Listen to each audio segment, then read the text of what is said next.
When I was 14, my mom told me to step out of the family photo, because I didn't match. So I stood on the sidelines, trying not to cry, and then I disappeared. Now she watches me. She smiled for the camera like nothing had happened, while I stood there, holding back tears. That night, I skipped dinner and sat alone in my room, sketching a life where I finally belonged. Years later, that life made headlines, and she wasn't in the picture. My name is Elena Park, and this is the story of how my mom made me feel like I didn't belong. And how I built a life so bright it blinded her. Growing up, I didn't think of myself as invisible, not at first. I was shy, sure, but I got good grades, cleaned up after myself, and didn't ask for much. I was the kind of kid you could count on to stay quiet in the car while the adults talked. And for a while, that seemed to make everyone happy. Then Carla married Rick, and everything shifted. Rick had 2 kids, Brooke and Jared. They were loud, athletic, and obsessed with attention. Carla called them a breath of fresh air.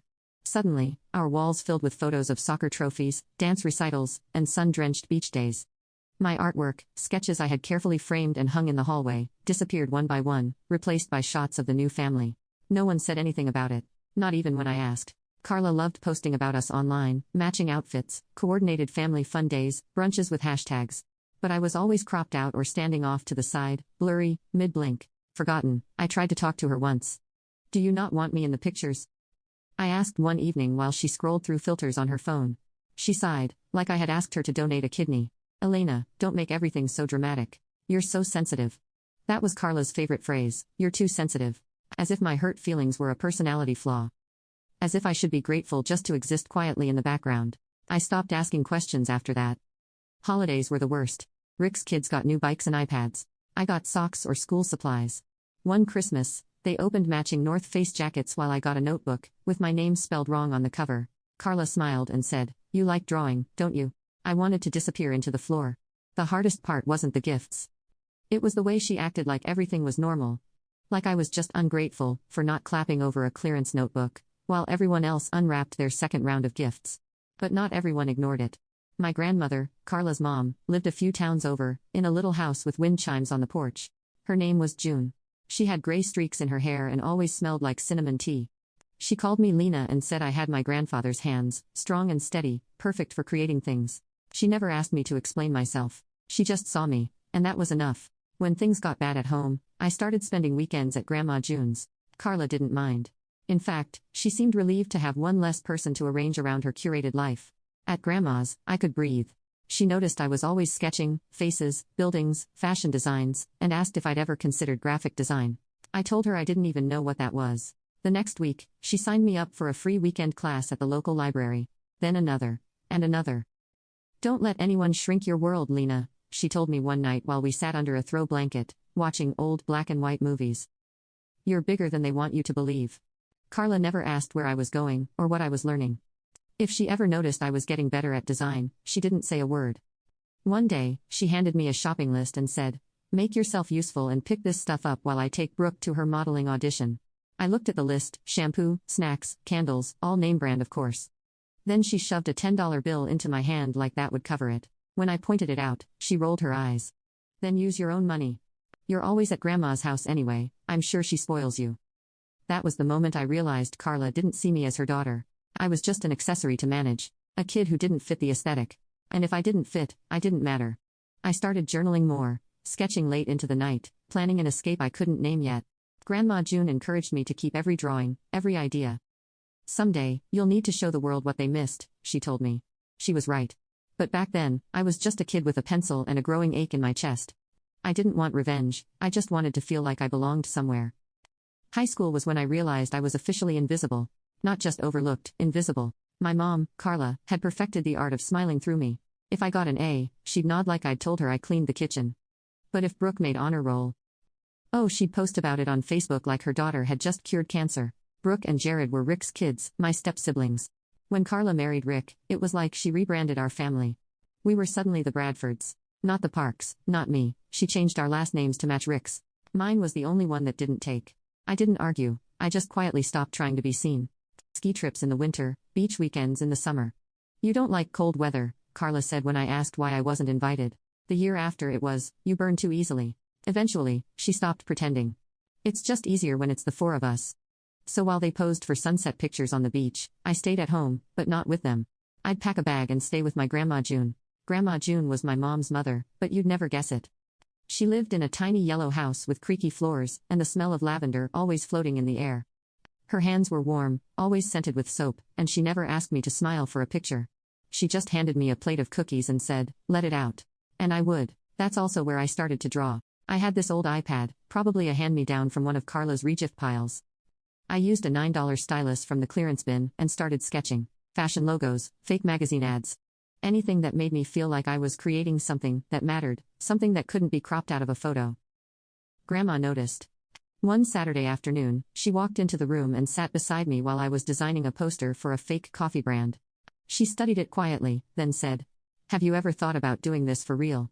I shrugged. "It's just something I like." She didn't press, just said, "Keep everything you make. We'll need it later." That's how it began. Every weekend, I'd bring my digital sketches to Grandma's house. She'd print them out, slide them into plastic sleeves, and organize them into a big leather binder she called Elena's Book of Brilliance. I thought it was silly at first, but later, it would be everything. In my junior year of high school, Grandma June enrolled me in a digital design class at the community center downtown. Carla had said, "No, of course, too expensive." Even though she had just spent $400 on a limited edition purse for Brooke's birthday. Grandma paid for it herself. She even arranged a ride for me so Carla wouldn't know. I think she always knew I'd need a way out. And then, one afternoon, she proved it. It was after school, and I was sitting at her kitchen table, talking about how my counselor said I could try applying to art colleges if I built a proper portfolio. I was excited, but I didn't let myself hope too much. Carla had already laughed when I brought up college at home.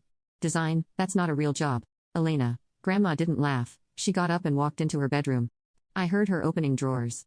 When she came back, she was holding a sealed envelope. She slid it across the table. "Your grandfather set up a trust fund for education," I added to it, a little here and there. "It's in your name. Been waiting for the right time to tell you." I just stared at her. "You're going to college, Elena," she said, like it was already a fact. And I did. I applied to 6 schools, got into 3, and accepted a full scholarship to a top visual design program at a private university 3 states away. The acceptance letter came in a thick, glossy envelope. Carla never opened it. She didn't even notice it in the mail. I left the day after graduation, no party, no photos, just Grandma and me, packing up my thrift store suitcase and loading it onto a bus. College was the first place I ever felt like a person. My roommate, Tessa, was loud and chaotic and loved everything I made. She showed my designs to her friend who worked at a local boutique. And just like that, I got my first freelance gig, designing their seasonal lookbook. After that, things picked up fast. A local ad agency hired me part-time. Then, a brand consulting firm offered me a summer internship. I stayed up late, worked weekends, and stacked my resume while Carla posted filtered brunch photos with the caption, "Yes, family first." I didn't say a word. 4 years later, I graduated summa cum laude. I had offers lined up before I even walked across the stage. One of those offers came from CNV, a marketing firm known for launching big names in fashion and lifestyle. Their executive director had seen my student work during a national conference and emailed me directly. "Elena," he wrote, "your eye for storytelling is rare. Let's talk." I didn't tell Carla. She thought I was working at a cafe. Instead, I quietly moved into a tiny apartment near the firm and started building something no one could take away. The years passed. I climbed the ladder, from junior designer to art director to lead creative strategist. By 27, I bought my own apartment, took Grandma June to Paris for her birthday, paid off her house, got a dog named Pepper, who wore little boots in the winter. Carla was still posting family selfies with Brooke and Jared, still pretending I didn't exist. And then everything changed. It was a Thursday morning when the call came. I was sitting in the break room, sipping coffee, and finalizing a pitch deck when my assistant knocked. Channel 7's morning show confirmed. "You're live next week. They want to feature you as part of their Young Visionaries segment." I nearly dropped my mug. The segment aired the following Monday. A cozy set, smiling anchors, and me, talking about creative storytelling, brand identity, and my journey from unseen teen to industry name. They even pulled up some of my early sketches from college. Grandma had saved everything. My early sketches from college, Grandma had saved everything, of course. The comments flooded in, inspiring, so talented, where has she been hiding? Carla found out the way everyone else did. She was hosting a brunch to celebrate Jared's new real estate license when the TV showed my face. I wasn't there to see it, but I imagine her fork froze halfway to her mouth.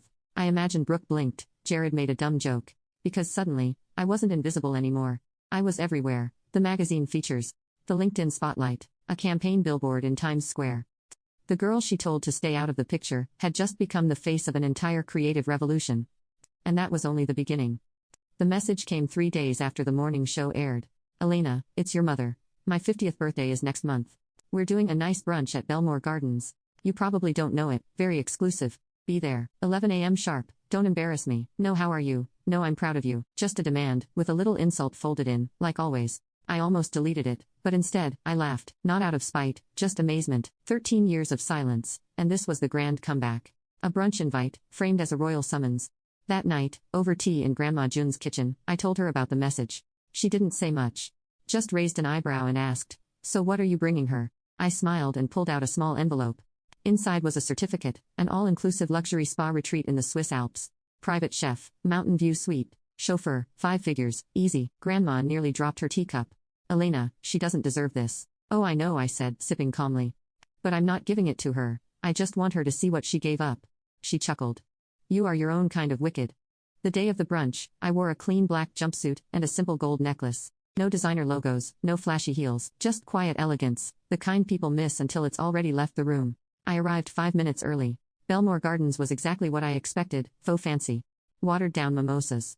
Decor that looked expensive, if you'd never actually been anywhere. The hostess led me to the private garden room. Everyone was already seated, Brooke, Jared, Rick, and a dozen people I hadn't seen since I was a teenager. Carla sat at the head of the table, dripping in gold sequins and self-importance. When she saw me, she blinked like I was a ghost.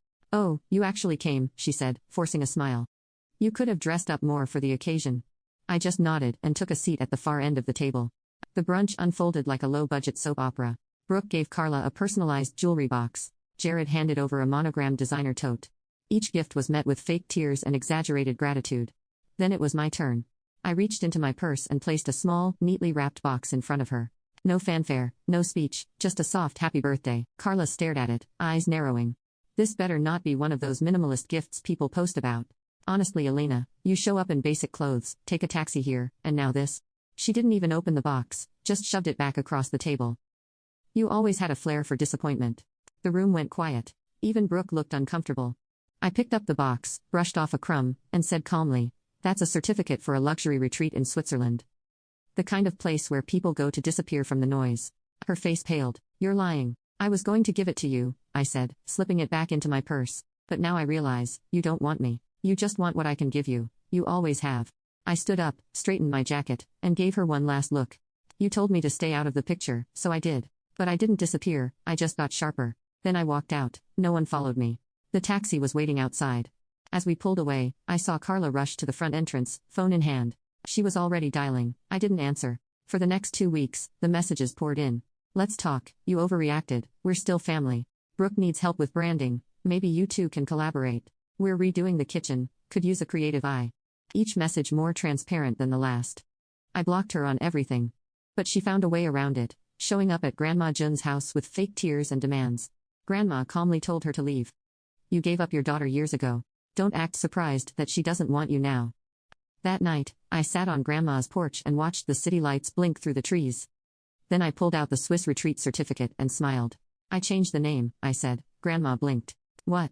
"It's yours now, you always wanted to see the Alps." She stared at me, mouth open. "Elena, I don't need this." I leaned in and took her hand. "You don't need it, but you deserve it. You saw me when no one else did, you let me draw. You called me brilliant, you saved every page. That's what mothers do," she cried. I let her. For the first time in a long time I felt full. Not in a flashy, Instagrammable way, but in the quiet, grounded way that tells you you're safe. Carla will keep telling people I'm ungrateful. That I abandoned her, that I owe her something, but I don't. I owe everything to the woman who made room for me when the rest of the world said, "Not now. Not you." The family photo might have been perfect without me. But the life I built, it's better because she wasn't in it. This is where our story comes to end. Dear listeners, please share your thoughts in the comments section below, and don't forget to like, share, and follow. Thanks to all for your support.